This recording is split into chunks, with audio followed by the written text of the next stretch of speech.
Hello बच्चों, let's read this question. So this question says two soap bubbles each of radius R1 and R2 coalesce in the vacuum under isothermal condition to form a bigger bubble of radius capital R. Then the value of capital R is equal to option A root of R1 plus R2 का square, option B root of R1 square minus R2 square, option C R1 minus R2, option D root of R1 plus R2 का square divided by 2. Okay.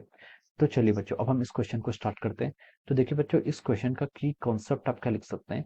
The key concept of this question, इस question में आपको क्या find out करना है, radius capital R, यानी आपको बिगर bubble की रेडियस फाइंड आउट करनी है। ओके, तो इस क्वेश्चन का की कॉन्सेप्ट ऑफ एक्सिस प्रेशर लिख सकते हैं। क्या लिख लीजिए, एक्सिस प्रेशर लिख लीजिए, सरफेस टेंशन लिख लीजिए, या फिर आप क्या लिख सकते हैं, आइडियल गैस इक्वेशन भी लिख सकते हैं। आइडियल गैस इक्वेशन का भी यूज करेंगे। ओके, तो देखिए बच्चों एक्सेस प्रेशर का क्या मतलब है। एक्सेस प्रेशर का आपका यहाँ पर ये मतलब है, ये आपका मान लीजिए क्या कोई सॉफ्ट बबल है, ये आपका this is a soft bubble. Okay, यहाँ पर इसके आउटसाइड कितना प्रेशर है, मान लीजिए यहाँ पर P प्रेशर है। ओके, अगर आप सॉफ्ट बबल के अंदर आते हैं तो यहाँ पर क्या होता है, आपका प्रेशर क्या करता है, इंक्रीज कर जाता है। इस पॉइंट पर आपका कितना प्रेशर हो जाएगा, P प्लस 4s/r। आर के यहाँ पर, आर इज द रेडियस, ये इस जो बबल है, बबल की रेडियस यहाँ पर आर है, एस के यहाँ पर इसका सरफेस टेंशन। ओके, तो इनसाइड पर क्या होता है, इसका प्रेशर जो होता है वो क्या होता है, आपका ग्रेटर होता है as comparison to the outside. Okay, तो हम इसको ऐसे लिख सकते हैं। ओके, अब देखिए बच्चों ये आपका क्या हो गया, एक्सेस प्रेशर हो गया। एक्सेस प्रेशर हम यहाँ से क्या लिखते हैं, डेल्टा पी, ये आपके 4s/r के इक्वल आ गया। ओके, आर के यहाँ जाएगी आपसे आपकी,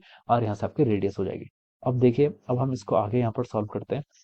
Two soap bubble each of radius R1 and R2 coalesce in the vacuum under isothermal condition to form a bigger bubble of radius capital R than the value of the capital R. Okay, value of the capital R आपको यहाँ पर find out करके बतानी है। Okay, तो देखिए बच्चों pressure pressure आपका देखिए, जो आपका स्मॉलर बबल है R1 रेडियस का, उसके अंदर कितना प्रेशर होगा, उसके अंदर प्रेशर होगा आपका 4s/r1, 4s/r1। Okay, surface tension यहाँ पर आपका कांस्टेंट रहेगा।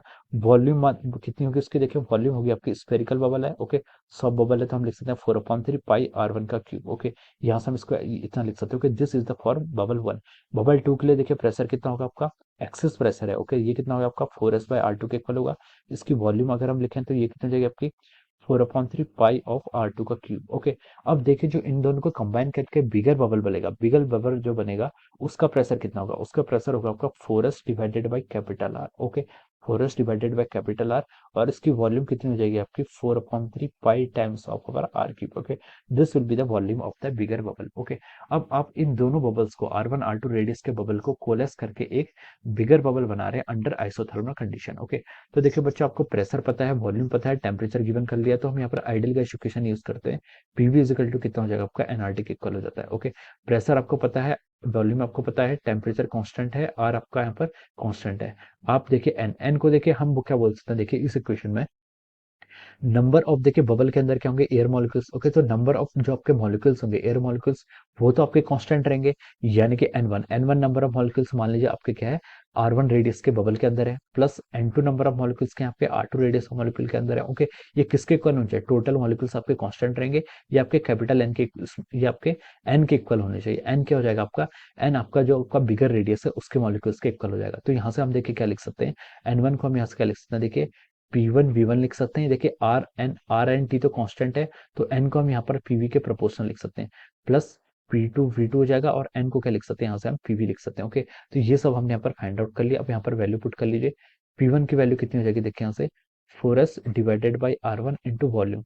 वॉल्यूम को क्या लिख सकते हैं, देखिए 4/3 पाई टाइम्स R1 का क्यूब, प्लस P2 कितना लिख लेंगे यहाँ से, 4s divided by R2 into volume. Volume हो जाएगी आपकी 4/3 पाई R2 का cube is equal to pressure into volume. ये हो जाएगा आपका 4s divided by capital R into upper 4/3 pi R का क्यूब। ओके, यहाँ से हम ऐसे लिख सकते हैं। ओके, तो देखिए बच्चों 4/3 पाई, 4/3 पाई, 4/3 पाई, ये टर्म तो आपके यहाँ से कैंसिल होगी। ओके, फोरस भी कैंसिल हो रहा है, यहाँ से फोरस कैंसिल कर लीजिए, इसका भी फोरस और इसका भी फोरस, ये टर्म आपने यहाँ से कैंसिल कर लिया। अब क्या बच गया, देखिए यहाँ आ गया आपका R1 का क्यूब डिवाइडेड बाई R1 हो जाएगा, प्लस R2 का cube divided by R2 is equal to कितना हो गया आपका, देखिए यहाँ से आपका आ रहा है, हाँ यहाँ से आपका आ रहा है आर का cube divided by R. Okay, यहाँ से हम इसको ऐसे लिख सकते हैं। ओके, तो देखिए बच्चों इसको हम सॉल्व करें तो हो जाएगा आपका R1 का स्क्वायर प्लस ऑफ R2 का स्क्वायर, ये किसके इक्वल हो गया, आपके आर स्क्वायर के इक्वल हो गया।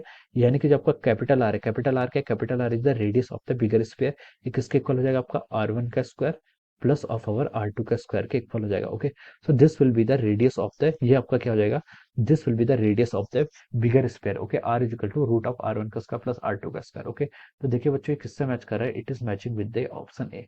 ये आपका ऑप्शन ए से क्या कर रहा है, मैच कर रहा है. ओके, तो हम बोल सकते हैं the option A will be the correct answer of this question.